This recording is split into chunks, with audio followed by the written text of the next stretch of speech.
নমস্কার বন্ধুরা, আমি জয়ী চলে এসেছি আরেকটি নতুন ভিডিও নিয়ে। আপনারা সবাই কেমন আছেন? আশা করছি ভালো আছেন, সুস্থ আছেন। জয়ী চ্যানেলে আপনাদেরকে অনেক অনেক স্বাগত জানাই। আজকের ভিডিওটি কিন্তু আপনাদের জন্য খুবই গুরুত্বপূর্ণ বা হেল্পফুল হতে চলেছে। বিশেষ করে আপনারা যারা সবে নতুন নতুন সেলাই শিখছেন বা সবে কাটিং স্টিচিং শিখেছেন, অবশ্যই করে কিন্তু ভিডিওটি সম্পূর্ণ। আজকের ভিডিওতে আমি আপনাদেরকে প্রিন্সেস কাট ব্লাউজ কিন্তু সেলাই করে দেখিয়ে দেবো। তো কিভাবে আপনারা একটা পার্টের সাথে আরেকটা পার্ট জয়েন করবেন। অনেকে কিন্তু প্রিন্সেস কাট ব্লাউজ জয়েন করার সময় কিন্তু একটা পার্টের সাথে আরেকটা পার্ট জয়েন করার সময় কিন্তু ছোট বড় হয়ে যায়। তারপর এখানে আপনারা গলাতে পট্টি না বসিয়ে কিভাবে এখানে সেলাই করবেন, গলার শেপ কিভাবে দিলে বা সেলাই করলে আপনাদের সুন্দর ফিনিশিং হবে, হাতা কিভাবে জয়েন করবেন, হুক ঘরে পট্টি কিভাবে বসাবেন, A to Z সমস্তটা দেখিয়ে দেবো। তার জন্য আপনাদের কাছে রিকোয়েস্ট করছি ভিডিওটি স্কিপ না করে দেখতে থাকুন। আশা করছি আপনাদের যদি কোনো সমস্যা থেকে থাকে তাহলে কিন্তু আর সমস্যা হবে না। তো এখানে দেখতেই পাচ্ছেন সবার প্রথমে কিন্তু আমি সামন পার্টটা নিয়ে নিয়েছি। এখানে কিন্তু গলার ড্রয়িংটা আগে করে নেব। আমি যখন কাটিং করেছিলাম তখন কিন্তু যেহেতু এটা আমার সামনে হুক হচ্ছে, সেই জন্য সামন পার্টে আমি কিন্তু হাফ ইঞ্চি বেশি রেখেছিলাম। সেই জন্য প্রথমে হাফ ইঞ্চি এখানে দাগ দিয়ে নিয়েছি। এরপর থেকে কিন্তু গলার চওড়াটা নিতে হবে। তো এখানে গলার চওড়া আমি 3.5 ইঞ্চি নিয়ে নিচ্ছি, আর গলার লম্বা এখানে আমি 7 ইঞ্চি নিয়ে নিচ্ছি। যেহেতু এটা বোর্ড নেকের ওপর থেকে হচ্ছে, সেই জন্য এখানে ওপরের চওড়াটা কিন্তু আমার বেশি আছে, 3.5 ইঞ্চির মতন আছে, আর নিচের দিকে আমি 3 ইঞ্চির মতো নিয়ে নিচ্ছি। আপনারা যখন বোর্ড নেক কিছু কাটিং করবেন, ওপরের গলার চওড়া যা নেবেন নিচে তার থেকে কিন্তু হাফ ইঞ্চি বেশি নিয়ে নেবেন। নিয়ে দেখুন এখানে একটা শেপ বক্স করে নিচ্ছি। এবার এখানে কিন্তু আমার সুইট হার্ট শেপ আছে, সেই জন্য দেখুন এখানে আমি সুইট হার্ট একটা শেপ দিয়ে নিচ্ছি। আমি যেভাবে দেখাচ্ছি এইভাবে সেলাই করবেন, তাহলে আপনাদের কিন্তু পট্টি লাগবে না, পট্টি ছাড়াই কিন্তু ফিনিশিং সুন্দর হবে। তো এখানে যেমনটা ড্রয়িং করেছিলাম তেমনটাই কাটিং করে নেবো। এখানে কিন্তু শুধু আমি লাইনিংটাই কাটিং করলাম, মেন কাপড় কিন্তু কাটিং করিনি। এবারে আমি মেন কাপড়ের উপর বসাবো, আর মেন কাপড়ে কিন্তু সোজা দিকের ওপর লাইনিংটাকে রাখবো, রেখে কিন্তু উল্টো দিকে নিয়ে যাব। তো এখানে দেখুন মেন কাপড়ে কিন্তু সোজা দিকটা রেখেছি। আপনারা হয়তো বুঝতে পারছেন না, আপনারা যখন সেলাই করবেন আপনাদের কাপড়ের উল্টো দিক সোজা দিকটা একটু ভালোভাবে লক্ষ্য করে নেবেন। নিয়ে এইভাবে দুটো পাশাপাশি রাখবেন, রেখে লাইনিং পার্টের সাথে মেন কাপড়টা ভালোভাবে কিন্তু এখানে পিন করে নেবেন। তো আমি দেখুন সোজা দিকের ওপর রাখছি, রেখে কিন্তু ভালো করে পিন করে নিচ্ছি। এইভাবে সেলাই করলে কিন্তু আপনাদের পট্টি লাগবে না। এবার এখানে যেমনটা শেপ আছে, এখানে আমি সুইট হাত দিয়েছি, আপনারা আপনাদের পছন্দ মতন যে কোনো শেপ দিতে পারেন। দিয়ে এইভাবে কিন্তু দু সুত বরাবর গ্যাপ দিয়ে সেলাই করে নেবেন। দু সুত বলতে মেশিনের একটা যে ফুট থাকে, সেই ফুট ধরে কিন্তু সেলাইটা করে নেবেন। এখানে কিন্তু কোনো রকমভাবে কিন্তু টেনে কোনো কাপড় সেলাই করবেন না, তাহলে কিন্তু ছোট বড় হয়ে যাবে। নর্মালি একটা পার্টের ওপর একটা পার্ট রেখে আলতো হাতে কিন্তু ধরে সেলাইটা করে নেবেন। তো দেখুন এখানে কিন্তু আমার হয়ে গেছে। এবার মেন কাপড়ের এক্সট্রা যে কাপড়টা আছে সেটা কিন্তু কেটে এখানে বাদ দিয়ে দিচ্ছি। আপনারা চাইলে মেন কাপড় আর লাইনিং কিন্তু একসাথেই কাটিং করে নিতে পারেন। তো এবার এখানে যে সেলাইটা আমরা করে গেছি, সেই সেলাইয়ের একদম গাঢ় বরাবর কিছুটা গ্যাপ দিয়ে দিয়ে কিন্তু এখানে ছোটো ছোটো করে কাটিং করে নেব, যাতে আমরা লাইনিং কাপড়টাকে যখন পিছনের দিকে নিয়ে যাব খুব ইজিলিভাবে চলে যেতে পারে। তো এবার এখান থেকে একটা চাপ সেলাই দেবো। তো চাপ সেলাইটা কীভাবে দিচ্ছি দেখুন। চাপ সেলাই কিন্তু সবসময় আপনাদের লাইনিং কাপড়ের ওপর থেকেই দিতে হয়। আর যে দুশুদ কাপড়টা আমরা সেলাই করে গেছি সেটা যেন সবসময় লাইনিংয়ের দিকে থাকে, মেন কাপড়ের দিকে রাখবেন না, তাহলে কিন্তু চাপ সেলাই দেওয়ার কোনো মানেই হবে না। লাইনিংয়ের ওপরেই আমরা চাপ সেলাইটা দেবো, আর দুশুদ কাপড়টা যেন লাইনিংয়ের দিকেই থাকে। তো দেখুন এখানে চাপ সেলাই দেওয়া হয়ে গেছে। এবার খুব সহজেই কিন্তু লাইনিং কাপড়টা আমাদের দেখুন পিছনের দিকে চলে যাবে। এখানে চাপ সেলাইটা দেওয়ার মানেই হলো লাইনিং কাপড়টা যাতে সুন্দরভাবে পেছনে চলে যায়। এবার মেন কাপড়ের ওপর থেকে একটা চাপ সেলাই দিয়ে নেব। দিয়ে নিলে কিন্তু এখানে ফিনিশিং সুন্দর হয়ে যাবে। আর এখানে আমি আপনাদেরকে বলে রাখি, আপনারা কিন্তু অবশ্যই কাপড়ের ম্যাচিংয়েই সুতো নেবেন, তাহলে কিন্তু দেখতে সুন্দর লাগবে। নলে কিন্তু সুতোর কালার যদি অন্য হয় তাহলে কিন্তু খুব বাজেভাবে ফুটে উঠবে, মোটেও ভালো লাগবে না। এবার এখানে যে ধারের যে অংশটা আছে এখানেও ভালো করে পিন করে নেব, যেহেতু পাশের ওই পার্টটা একেবারে জয়েন করব। তো দুদিকেই দেখুন এইভাবে ভালোভাবে পিন করে নিয়েছি। এবার পাশের যে অংশগুলো আছে সেইগুলো এইভাবে রেখে দেবো। লাইনিংটাকে উল্টো দিকে রাখবো, রেখে কিন্তু দুটো পার্টই কিন্তু এইভাবে রেখে দিয়েছি। দেখুন উল্টো দিকে কিন্তু আমি লাইনিংটাকে রেখেছি, রেখে এটাকেও কিন্তু ভালোভাবে পিন করে নেব। যেহেতু এটা সিল্কের কাপড়, সেলাই করার সময় যাতে না কোনো কাপড় যাতে না সরে নড়ে যাতে না যায়, সেই জন্য কিন্তু পিন করে ভালোভাবে সেলাইটা করব। এবার এখানে কিন্তু যখন আপনারা এই পার্টটার সাথে এই পার্টটা জয়েন করবেন, নিচের দিক থেকে সেলাই করে ওপরের দিকে যাবেন, ওপর থেকে সেলাই কিন্তু কখনোই করবেন না। এবার আমি এখানে 1/2 ইঞ্চি সেলাই মার্জিন নিয়েছিলাম, সেই জন্য দেখুন এখানে 1/2 ইঞ্চি করে আমি দাগ দিয়ে নিচ্ছি। আপনারা কিন্তু ফিতে দিয়ে অবশ্যই মেপে মেপে দাগ দেবেন, তাহলে দেখবেন আপনাদের সেলাই করতে সুবিধা হবে।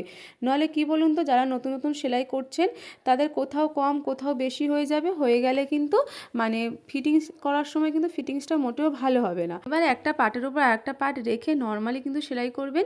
এখানে কোনো রকম কাপড় কিন্তু টেনে সেলাই করবেন না, তাহলে কিন্তু মানে কাপড় ছোট বড় মানে একটা পার্ট আর একটা পার্টের থেকে ছোট বড় কিন্তু হয়ে যাবে। তো এখানে আমার ভিডিওটা একটু স্পিডে দেওয়া আছে বলে মনে হতে পারে যে আমি মানে তাড়াতাড়ি সেলাই করছি, কিন্তু না, এখানে কিন্তু একদমই নর্মাল, আস্তে আস্তে আপনারা ধরে ধরে সেলাই করবেন। আর এখানে দেখুন আমার কিন্তু খুব একটা ছোট বড় কিন্তু হয়নি। আর এখানে কিন্তু ডবল করে অবশ্যই সেলাই দিয়ে দেবেন। আর সেলাই দেওয়ার সময় অবশ্যই খেয়াল করবেন কোনো মানে পার্ট বা কোনো জায়গায় যাতে না কোনো ভাঁজ যাতে না খায়, তাহলে কিন্তু মানে সোজা দিক থেকে খুব ফিনিশিংটা বাজে লাগবে। তো একদম মানে ভালোভাবে ধরে কিন্তু করবেন। আর যদি কোনো জায়গায় ভাঁজ খেয়ে যায় তাহলে সেলাইটা কিন্তু খুলে অবশ্যই আবার আরেকবার করে কিন্তু আপনাদের সেলাই কিন্তু করে নিতে হবে। আর এখানে দেখুন আমার একদম সামান্য 1 সুত কি 2 সুতের মতন কিন্তু বেশি হয়েছে। তো এতে বেশি হলে ভয় পাওয়ার কিছু নেই, হালকা করে আপনারা কিন্তু শেপ দিয়ে কেটে নেবেন। তো একই রকমভাবে দেখুন আমি অপরের পার্টটাও জয়েন করে নেব।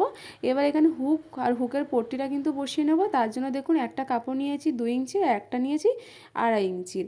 এবার আপনাদের লম্বাটা নিতে হবে, আপনারা যেখানে বসাবেন সেখানের থেকে যেন অবশ্যই 1 ইঞ্চি যাতে বেশি থাকে। তো এবার আমি দুটো পট্টি এখানে কেটে নিয়েছি একই মাপে। এবার আপনারা ভালো করে দেখুন, এরকম দুটো পার্টের ওপর আপনারা দুটো হাত রাখবেন, রেখে এবার দেখবেন আপনাদের যে পার্টের ওপর আপনাদের বাঁ হাত থাকবে তো সেখানে কিন্তু আপনাদের হুকের পট্টিটা বসবে, মানে আর যেখানে আমরা হুকটা বসাবো সেই পট্টিটা কিন্তু আপনাদের বাম হাতের দিকেই থাকবে। আর যেদিকে আপনাদের ডান হাতটা থাকবে মানে যে পার্টের ওপর সেদিকে আপনাদের হুকের ঘরের পট্টি কিন্তু বসবে। আপনারা কিন্তু এই পার্টগুলোকে বডির ওপর রেখেও কিন্তু ভালোভাবে দেখে নিতে পারেন, মানে আপনাদের ডান দিকে থাকবে হুকের পট্টি আর বাম দিকে থাকবে কিন্তু হুক ঘরের পট্টি। তো আপনারা কিন্তু এইভাবেও কিন্তু দেখে নিতে পারেন, আপনাদের যেটা সুবিধা হবে সেইভাবেই করবেন। তো এবার দেখুন সবার প্রথমে আমি হুকের পট্টিটা বসিয়ে দেখাচ্ছি। তো হুকের পট্টিটা কিন্তু 2 ইঞ্চি ছিল। তো প্রথমে দেখুন সোজা পাটের ওপর রেখেছি আর নিচ থেকে কিন্তু বসাচ্ছি। আর সবসময় মাথার দিকে যেন কাপড় বেশি থাকে অবশ্যই সেটা খেয়াল করবেন। তো এখানে দেখুন সোজা পাটের ওপর সোজা পাটটা রেখে 2 সুত গ্যাপ দিয়ে পুরোটা সেলাই করে নিচ্ছি। নিয়ে এবার পট্টির কাপড়টাকে সোজা করব, সোজা করে আগে যেরকম দেখিয়েছিলাম মানে লাইনিংয়ের দিকে এই কাপড়টা থাকবে, মানে যে 2 সুত যে সেলাইটা করে গেছে সেটা সবসময় যেন লাইনিংয়ের দিকেই থাকে। এবার লাইনিংয়ের ওপর থেকে একটা চাপ সেলাই দিয়ে নেব, দিয়ে এবার লাইনিং কাপড়টাকে পুরো পিছনের দিকে নিয়ে চলে যাব।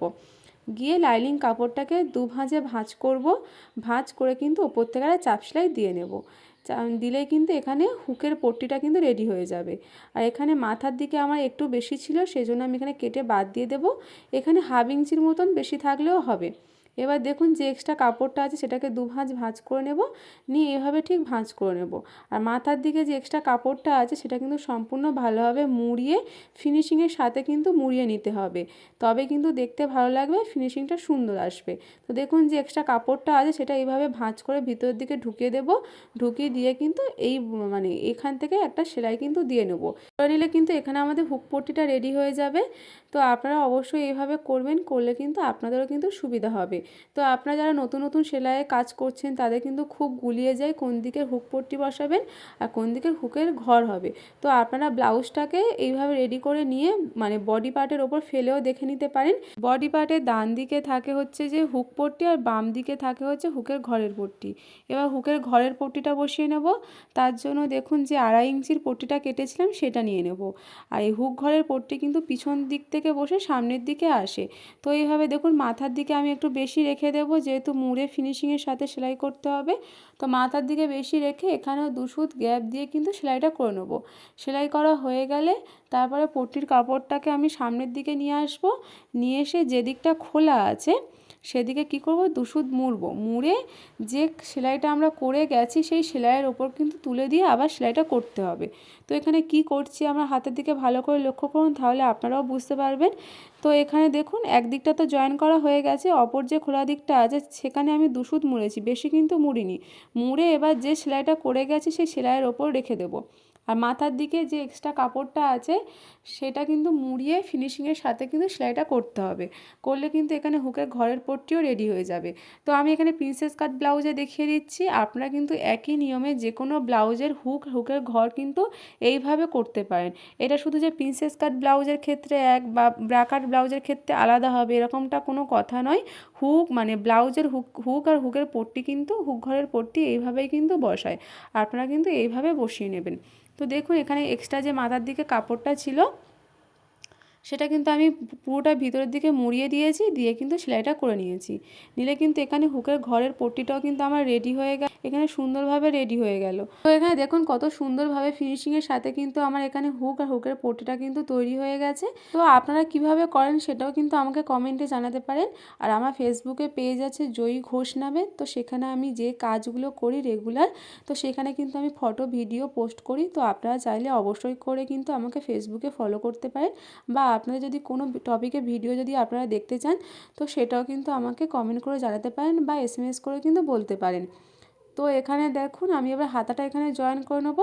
তার জন্য এখানে হাতার সোজা দিকের ওপরে কিন্তু আমি লাইনিং কাপড়ের সোজা দিকটা রেখেছি, রেখে কিন্তু এখানে প্রথমে 2 সুত গ্যাপ দিয়ে কিন্তু সেলাইটা করে নিচ্ছি। নিয়ে এখানে একই রকমভাবে কিন্তু লাইনিংয়ের ওপর কিন্তু চাপ সেলাইটা দিয়ে নেব, দিয়ে নিয়ে কিন্তু লাইনিং কাপড়টাকে পুরো পিছনের দিকে নিয়ে চলে যাব, নিয়ে গিয়ে কিন্তু মেন কাপড়ের ওপর থেকে একটা চাপ সেলাই দিয়ে নেব। দিয়ে নিলে কিন্তু এখানে হাতাটাও কমপ্লিট হয়ে যাবে। এবার নর্মালি যেভাবে হাতা আমি জয়েন করি মিডিল থেকে কিন্তু হাতাটা জয়েন করব দুদিকে, তো আমি সবসময় কিন্তু মিডিল থেকেই কিন্তু হাতাটা জয়েন করি। তো এখানে দেখুন তৈরি হওয়ার পরে কিন্তু এই রকমটা দেখতে হয়েছে। তো ডিজাইনটা পিঠের ডিজাইনটা আমার কাস্টমার এইরকম বলেছিল, সেই জন্য কিন্তু আমি এইরকম করে দিয়েছি। আর নিচের দিকে দেখুন আমি কিন্তু একটা লেসও বসিয়ে দিয়েছি। তো ভিডিওটি আপনাদের কেমন লাগলো অবশ্যই করে কিন্তু আমাকে কমেন্ট করে জানাবেন। ভিডিওটি ভালো লাগলে অবশ্যই চ্যানেলটিকে সাবস্ক্রাইব করে দেবেন, একটা লাইক করে দেবেন, কমেন্ট করে দেবেন। তো আজকের ভিডিওটি এই পর্যন্ত, দেখা হচ্ছে আমার পরবর্তী ভিডিওতে। আর আপনারা অবশ্যই আমাকে ফেসবুকে ফলো করতে পারেন। আর আপনারা যদি কোনো টপিকে ভিডিও দেখতে চান তো সেটাও কিন্তু আমাকে কমেন্টে বা ফেসবুকে জানাতে পারেন, আমি কিন্তু সেই টপিকের উপর ভিডিও আমি আপনাদেরকে দেখিয়ে দেবো। আর এখানে দেখুন ছোটো ছোটো একটু লটকান করে দিয়েছি। তো আজকের ভিডিওটি এই পর্যন্ত, দেখা হচ্ছে পরবর্তী ভিডিওতে। ভালো থাকবেন, সুস্থ থাকবেন।